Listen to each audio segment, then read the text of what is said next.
Have you ever had one of those mornings where you look at yourself in the mirror and think, I swear I'm meant to be a better, sharper, more evolved version of myself, but also I kind of want to go back to bed? If yes, congratulations. You're already standing at the doorway of self-transformation. Because real transformation doesn't start when life becomes perfect. It starts when you finally get tired of your own excuses. Before we get into the how, we need to understand one thing. Your brain absolutely hates change. Not because it wants you to fail, but because its number one job is to keep you alive. Not happy, not successful, not thriving, just alive. And to your brain, alive means stick to what we've always done. So when you try to break a habit or start a new routine, your mind acts like a toddler refusing to take a nap, dramatic, confused, and very committed to resisting. But here's the real trap. You don't act according to your goals, you act according to your identity. If you subconsciously believe you're lazy, inconsistent, or that person who never finishes anything, your brain will keep proving that belief right. Psychologists call this identity confirmation. Transformation becomes easier the moment you shift from "I want to be disciplined" to "I'm becoming someone who takes discipline seriously."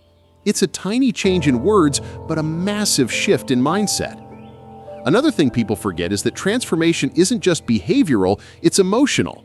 Your emotions control your habits way more than your motivation ever will. You don't skip the gym because the gym is hard. You skip it because you've attached negative emotions to it.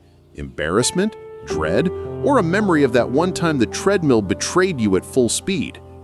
The secret is emotional engineering. Attach positive feelings to the habits you want to build and make the bad habits boring or unattractive. This is where the 2-minute rule works like magic. Most people fail because they try to transform their entire life in one dramatic day.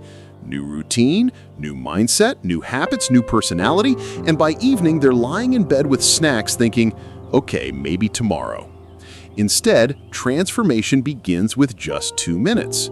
2 minutes of reading, cleaning, exercising, learning. When you show up, even for a tiny amount of time, your identity begins to shift. You're proving to yourself that you can do it. But transformation also comes with discomfort, and that's good. When you feel awkward, uncertain, or slightly anxious, it's not a sign that you're doing something wrong. It's your brain entering new territory. Growth feels weird. It feels like you're updating your internal software, and your old personality is buffering in the background. Discomfort is not a red flag, it's an upgrade notification. Eventually, there comes a moment when everything clicks. You stop relying on motivation, and you start acting from identity. You don't read because you feel like it, you read because you're the kind of person who grows. You don't work out because you're pumped, you work out because you're the kind of person who takes care of their body. When your identity aligns with your actions, discipline stops feeling like a fight. Here's the final truth about self-transformation. You're not starting from zero, you're starting from experience. Every mistake, every reset, every "I'll start tomorrow," every failure that felt like the end but actually taught you something. Transformation isn't about becoming someone new, it's about returning to the real you, the you who existed before fear, comparison, and overthinking took over. So if you're watching this and thinking about changing your life, that's not random. That's your mind whispering, it's time. Start small, start messy, start scared, just start. Because the psychology of self-transformation is simple. Your life changes the moment you decide the old you has nothing left to teach you.